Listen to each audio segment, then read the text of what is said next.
Good morning. So, I got a question about why I don't PGP, and that's actually a topic that is pretty relevant to the channel, I suppose, and something I'm somewhat knowledgeable about. And also, it's kind of my opinion, so that's always relevant. PGP is overproduction, which makes it waste. PGP is overkill.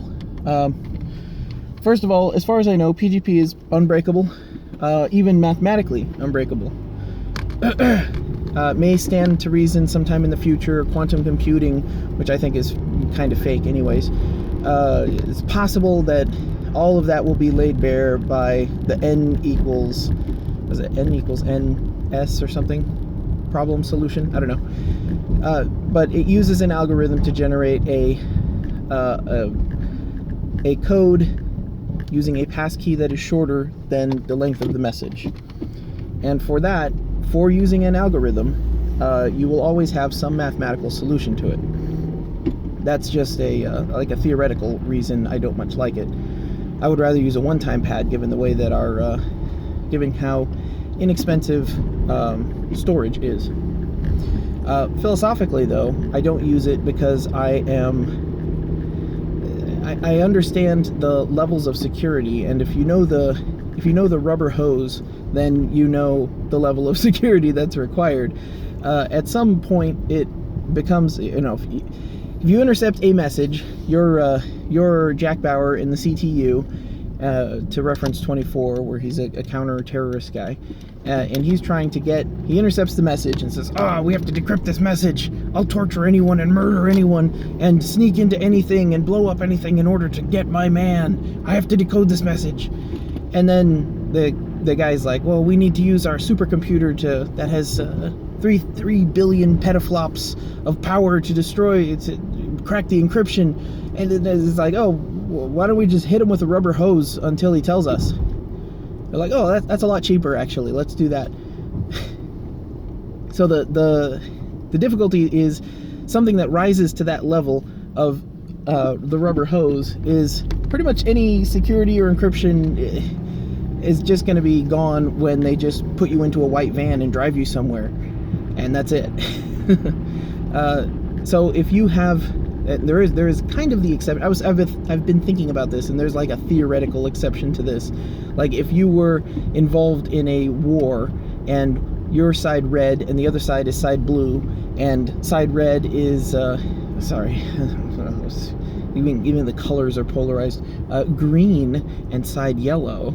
So your side green and side yellow wants to intercept your messages and decrypt them, and the place that you decrypt them and you who decrypts them is buried deep inside the fortress of side green, where you can't just be grabbed while you're on your way back from Starbucks from getting a soy mocha choca frappa and at that point you have basically, you have personal hardening against being picked up by the enemy and hit with a rubber hose. That is your physical defense against rubber hose attacks.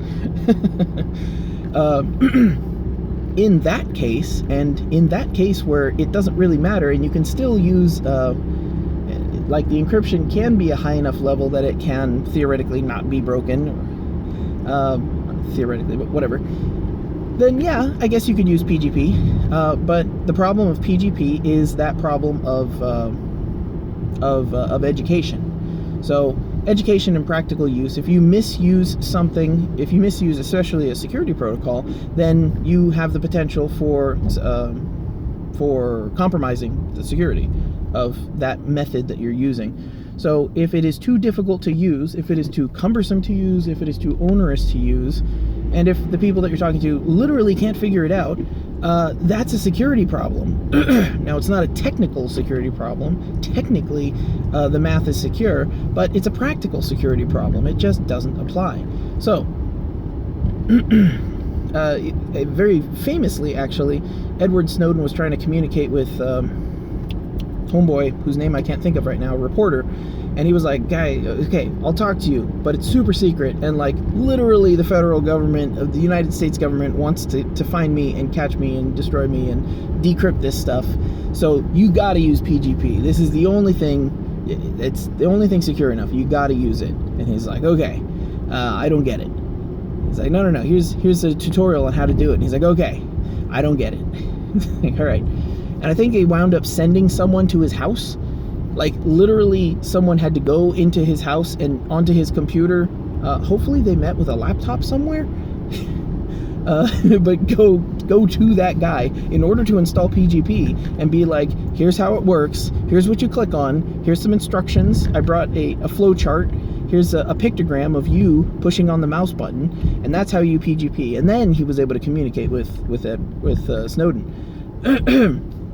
That is literally a security flaw. Like, the fact that you have to send trainers and involve more people than is necessary, I mean, like, that's the thing. It's like all of that communication, all of the travel, me talking on my phone right now, this phone registering various cell networks, triangulating, all of that data is stored, at least theoretically. Ostensibly, it is all stored.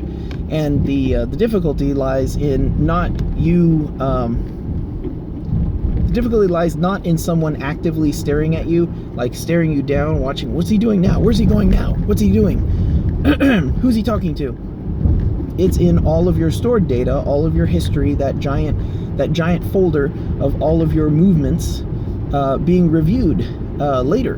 Because when the gaze of the eye of Saruman falls... Saruman? Who's the guy? You know, Lord of the Rings guy with the eyeball. When the eyeball looks at you, it not only looks at you and where you are now, but it also pierces earth and flesh, but it also pierces time. Because when people start looking at you, when that theoretical Kiefer Sutherland starts looking at you, he starts looking backward through time and starts reviewing and collating data. Because I don't think they certainly don't review and collate at all. But they can target one individual and go back through the history and be like, okay, here's his routine. What is his routine? And what is non-routine? What is out of the ordinary? And if you see, you know, oh, here's a trip to Florida. When did that happen? Oh, wait, I've got text messages here that say he's going to Florida and he's going to meet his buddy. And then they talked on the phone a couple times, and then his buddy lives down there in that area. So it's pretty safe to assume he went down there and did that. But if you know, there's a sudden trip to Ohio, it's like, oh, well, he went to Ohio. Does he know anyone in Ohio? Oh, no, he doesn't. Huh. Oh, he knows one person, but they're far away from there. Oh, well, he didn't go there. Well, let's look at the cell data. Okay, well, he didn't talk to anyone in Ohio. The emails, maybe? No emails about Ohio. He's just up and one day decided to go drive up to Ohio. Like, oh, he didn't bring his cell phone. Yeah, but that's even worse, because we were able to catch by his plates. You know, we saw him here, there, any number of things. It's like, why is he going to Ohio? And then triangulate the cell data, and like, oh, he went into one house, or one of these 3 houses. So who was he meeting there? Why did he go into this person's house for 2 hours and then drive back? Well, that's very suspicious, and that's something that would all be stored and you know, referenced later once they actually start looking. But there still has to be, I think, a thread that has to be picked up. But again, it's like any mistake at any point. It's like if you make a mistake and you expect someone to be coming up and kicking down your door and dragging you off somewhere, that doesn't necessarily happen, because that mistake has been stored and will be reviewed later. Or may be reviewed later. This is quite a tangent, so let's see. Right. Anything that you would discuss via PGP, I would argue, makes you more of a target, more interesting, more curious than someone who doesn't use PGP, than someone who uses something completely different. I thought about it for a little bit, and I think that one of the most secure forms of communication is using a mail service that starts with a subatomic particle, the positive charged subatomic particle, that name followed by mail. If you had 2 accounts on that service, and you know, hardened your browser and only used you know, a Qubes OS with your browser that you trusted, or you know, wrote your own browser, I don't know. Apparently it can do MUT or standard IMAP or secure IMAP, hopefully. But like, if you harden that you're secure enough to be able to communicate from account to account on that service. It doesn't go anywhere, and I mean, ostensibly, it doesn't seem like it goes anywhere. I think that would be exceptionally secure, not to mention out of the States. I think that would be an excellent way to communicate, and also rather low-key. Much more low-key than having, PGP signatures flying around, or PGP encrypted data going through other people's servers, and they go like, oh, well, that looks weird, that looks different, this guy uses PGP, that's interesting, and then that data gets sold to whomever. Just kidding, it's the US government. It's always the US government. I think keeping the lower profile, obviously if you're, even if you were in an actual hot war and you were the cryptographer, I still wouldn't use PGP, man. There's just too much other stuff that you have to maintain.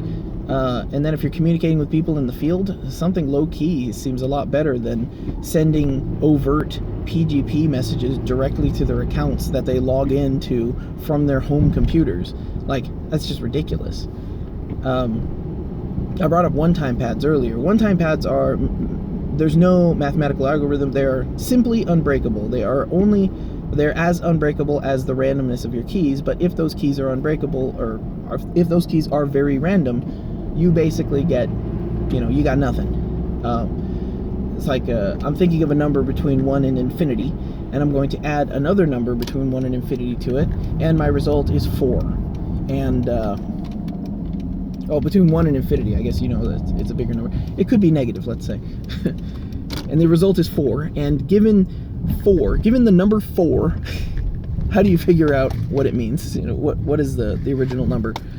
And it's just not mathematically possible if you have good random numbers. And like I said, the problem with the one-time pad was just storage.